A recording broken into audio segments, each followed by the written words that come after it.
ဒါကျွန်တော်တို့ဒီပေါ့နော်ဟိုပါပေါ့ကာကိုလေးလုတ်တဲ့နေရာမှာတုံးနေပေါ့နော်ကျွန်တော်တို့ဒီအထက်မြင့်အိမ်တွေမှာဘီလက်တို့ကျွန်တော်တို့ဒါစားတော့ဆိုလာပြားတွေတို့ဒီနေ့နေရာမှာအသုံးပြုတဲ့ကျွန်တော်တို့ဒီဟိုပါပေါ့ကာကိုလေးစင်လေးပေါ့နော်ဒါတော့ကျွန်တော်ရွှေ့ရပြရလွယ်ဒီကောင်ကျွန်တော်ကအရှင်ပေါ့နော်ဆယ်ပေတစ်ဖြတ်လောက်ထားတယ်ပေါ့နော်ကျွန်တော်ဒီမှာထိုးဆက်ဖို့ပေါ့နော်ရွှေ့ရပြရလွယ်တယ်ပေါ့အခုလက်ရှိဒီအနေထားဆိုရင်ကျွန်တော်တို့ကပေ20ရှိတယ်ပေါ့နော်ပေ20ရှိတယ်ပေါ့လူချင်းမင်းတို့ဘယ်လားလိုချင်တဲ့အပီကိုလည်းအော်ဒါမှာလို့ရတယ်ဒါကျွန်တော်တို့လက်ရှိစမ်းပြမယ်ပေါ့နော်တင်းအော်ဒီပေါ်မှာကျွန်တော်တို့ဒါကျွန်တော်တို့လှည့်ပြတာပေါ့နော်တကယ်တော့ထောင်းအောင်ပါပေါ့နော်ကျွန်တော်တို့ဒီပေါ်မှာကျွန်တော်တို့ပစ္စည်းတင်ရပါပေါ့နော်စုံလာပြားတွေအခြားသောလူချင်းတင်နေတဲ့အမျိုးသားတင်နေရတယ်ပေါ့နော်ဒါကျွန်တော်တို့မော်တာကတော့ AC ပေါ့နော်1600ဝက်နေပေါ့နော်တွန်းပြပါနော်အချလူကြီးမင်းတို့ဒီလိုကာကိုလက်သေးသားလေးကိုလိုရရင်ကျွန်တော်ကိုထွန်းလို့မှာရရှိနိုင်ပါတယ်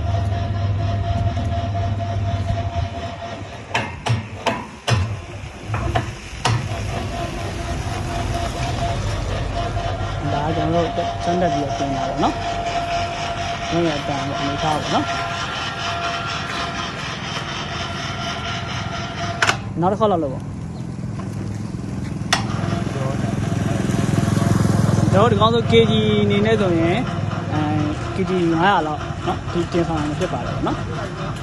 ကျွန်တော်ဒါရတော့အရှင်နေပေါ့ဖြိုးရပြီးတော့တဲရတာလွယ်တယ်ပေါ့เนาะလူချင်းတို့ဂိုထောင်တွေမှာလိုရရင်ကျွန်တော်တို့ကိုထွန်းကိုမှာလိုက်လံပြီးတက်ဆင်ပေးတယ်အော်ဒါလည်းမှာယူပြီးတော့ဝယ်အပ်ပေးနေပါတယ်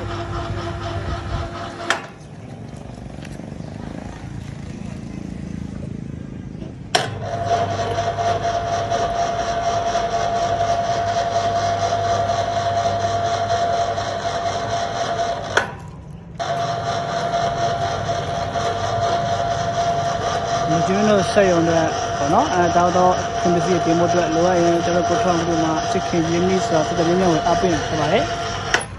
โอเคည